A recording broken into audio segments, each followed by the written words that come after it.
Au zoo man leçon 30 page 86 au zoo mooy ci bërëb bi nga xam ne li ñuy wax xaadixatul xayawaanaat bërëb bi nga xam ne fa la rab yi di nekk.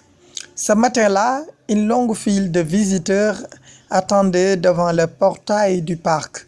nee na ce matin-là suba googu une longue file de visiteurs nee na rangu ay way seet si ay visiteurs yu bari attendait ña nga doon xaar devant le portail ci buntu ba devant le portail du parc ci buntu parc ba.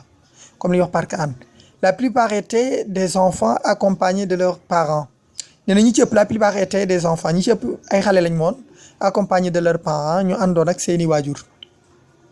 Il y avait aussi des élèves venus sous la conduite de leur maître nee na il y avait aussi amoon na fa ba tey des élèves venus sous la conduite yoo xam dañoo ñëwoon sous la conduite de leur maître ci wommatu ci jiital gu leen seen maître mooy moo ki leen di jàngal jiital sous la conduite mooy ci jiitalu seen leur maître seen maître.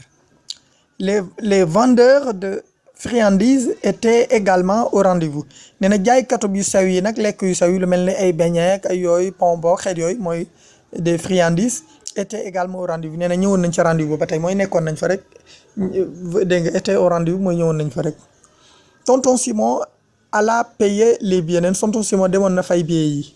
Dès que les enfants entrèrent, Salif s'écria nee na fa xale yi duggee rek Salif daal di yuux entrèrent xale Salif daal di yuuxu dafa yuuxoon. Oh, une tortue qui promène un enfant sur son dos nee na waaw benn munaat buy doxantu xale nekk ca ginnaawam ga sur son dos. Je n'en crois pas mes yeux lii de gëwuma ko lii de mun ma koo gëm sama bët de gëwuma leen. Tu voudrais monter dessus nee na ndax bëgg nga ci yéeg lui demande tonton Simon laaj ko. J'ai peur de me faire mordre répond Salif nee na ko non damaa ragal mu màtt ma. Tonton Simon éclate de rire tonton Simon rek toj di reetaan. Cet animal est inoffensif dit-il pour rassurer l'enfant. Essaye et tu verras nee na ko rab bi du rab buy gaañe du màtte du defe dara et inoffensif mooy du defe dara dit-il pour rassurer nee na pour mu dalal l'enfant xale boobu. Essaye et tu verras nee na essaye rek da nga gis.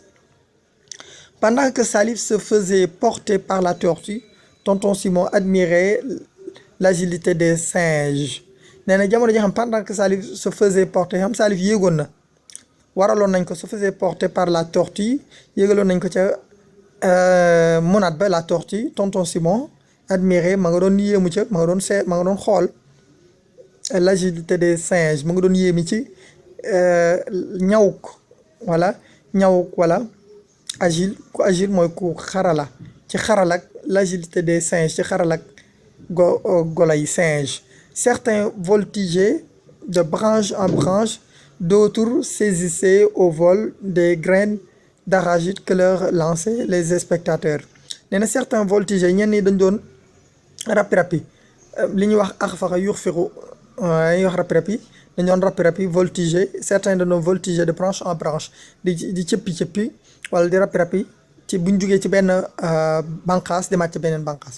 D'autres yeneen yi saisissaient au vol des grains yeneen ña nga doon jàpp ci naawuk di topp di tëb di jàpp graines yi nga xam ne fépp yi doomi gerte yi graines d'arachide que leur lancé yi nga xam ne moom la leen doon sànni les spectateurs seetaankat yi nga xam ne moom la leen spectateurs yi doon lancé doon sànni.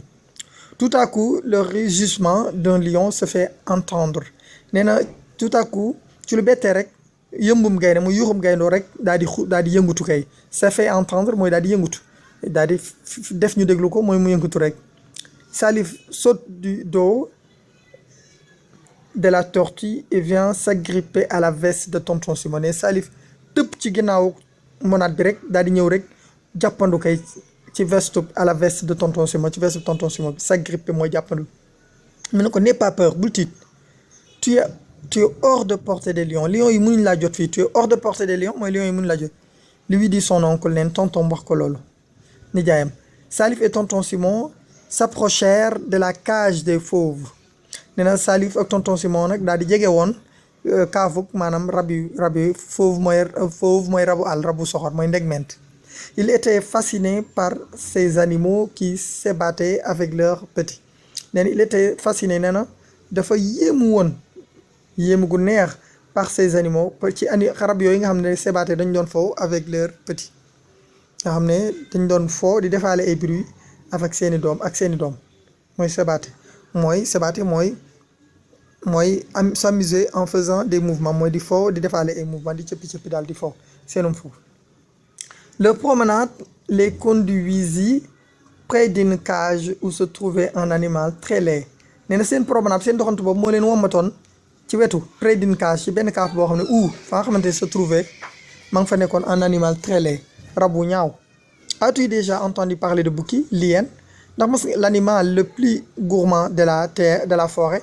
As-tu déjà entendu parler de Bouki nee na mas ngaa dégg Bouki l'hyène mooy Bouki mas nga ko dégg l'animal le plus gourmand rab bi gën a bëgg lekk de la forêt ci forêt bi. Eh bien le voici ajouta-t-il nee na ko waaw mi ngi nii de le voici. L'animal qui semblait les écouter les regarda fixement nee na rab wi nuru woon semblait les écouter nuru woon doon leen ku leen doon déglu les regarda doon na leen xool ci fixement daal leen fixe. Après l'avoir longuement observé Salif s'écria nee na ginnaaw ba nga xam ne seetlu na ko bu baax Salif daal di yuuxu c'est vrai tonton il est vraiment laid mu ne ko tonton wax nga dëgg il est vraiment laid dafa ñaaw lool. Quittons vite ce lieu nañ jóge fii léegi. Après un tour à la mare au crocodile les visiteurs terminèrent leur promenade par la cage des serpents nee na après un tour à la mare des crocodiles ginnaaw bi ñu defee benn wër ci dexu segg ya crocodile mooy ñu wax kayma ba tey mooy lii jësit. Les visiteurs terminèrent nee na les woy seet yi jeexaloon nañ seen promenade seen doxantu par la cage des serpents ñu ngi ko jeexale ca kaafuk jaan ya. Mot expression difficile. Au zoo mooy un jardin où l'on voit des animaux qui vivent dans des cages. Un zoo mooy nee na mooy jardin boo xamante ne nii où l'on voit foo xamante ni dañ fay gis des animaux ay rab qui vivent yoo xam ne dañuy dund dans des cages ci ay caves. Des friandises mooy des bonbons et des gâteaux ay bonbons ak ay gâteaux. Inoffensif mooy kii na peut faire aucun mal boo xam ne du gaañee bu du defee dara. Un fauve mooy un animal féroce rab bu tar très méchant wu bon. Fasciné mooy émerveillé yéemu. S'ébattre mooy s'amuser en faisant des mouvements mooy di foo di defaale ay yëngatu.